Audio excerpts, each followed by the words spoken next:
Hey everybody, welcome back to the channel. This is Dante Williams. Today we're getting right into it and we're doing part 2 of how do you deal with rude coworkers. Check this out.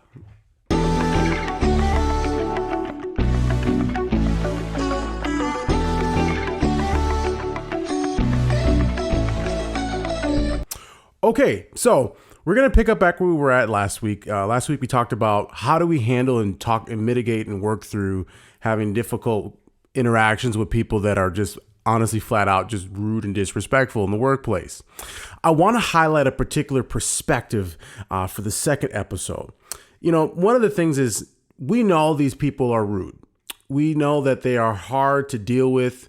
We know that there sometimes is little to no ability of them even understanding like why they're rude, why they consider disrespectful. And there's zero change in behaviors, unfortunately, right? So we know this now. But there's this element, though, that emotionally we're still upset by what they do to us and their presence. Like it's almost triggering. You know, that's the person that when they walk by, they start talking to you and your blood pressure goes up. You feel your hand tensing up while they're talking to you. You feel your shoulders tensing up while they're talking to you. Your body is giving you all these physiological cues to tell you that this interaction is causing you to have a defensive mode or mechanism. You know, most folks know about the psychological phenomenon of flight or fight. Now, we typically hear that and we think about that more so in a fear of life situation, like an accident or severe weather. You're outside, you see a tornado. I mean, all these other things like, you know, that's typically when we hear flight or flight. But in this particular context, though, fight or flight can also happen in interpersonal conversations.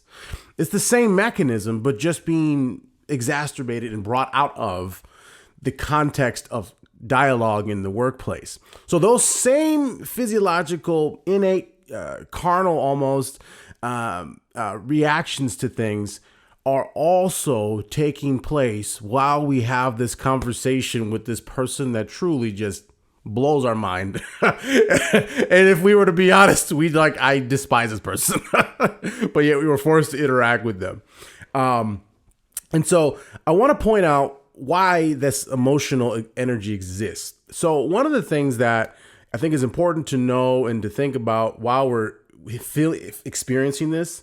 And it's, for example, it's like this. It's on my way home. I'm driving to go and meet my family. I might be going to my son's activity or my daughter's activity.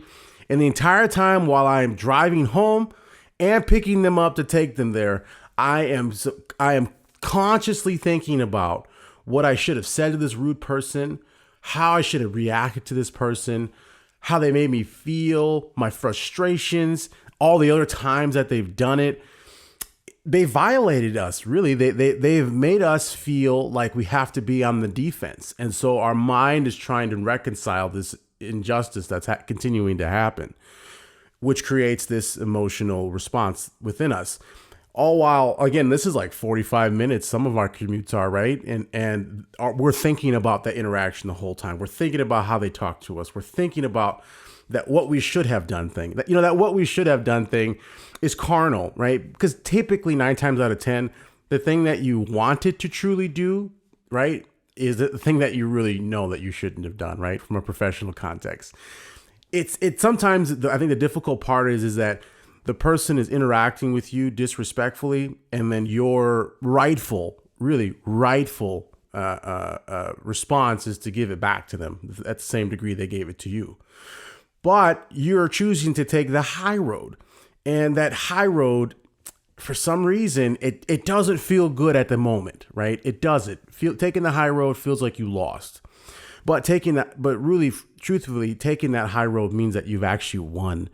Not to say you're not sticking up for yourself. Again, I mentioned that in the first video. Like you're not saying you're not sticking up for yourself, but you're taking that high road and you are setting yourself up professionally in the future to continue to have positive experiences, to promote yourself, to get better, to move up, or whatever that looks like for you.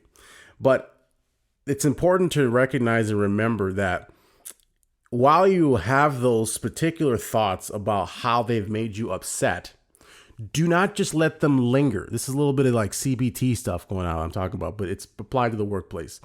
By CBT, I mean cognitive behavioral therapy stuff.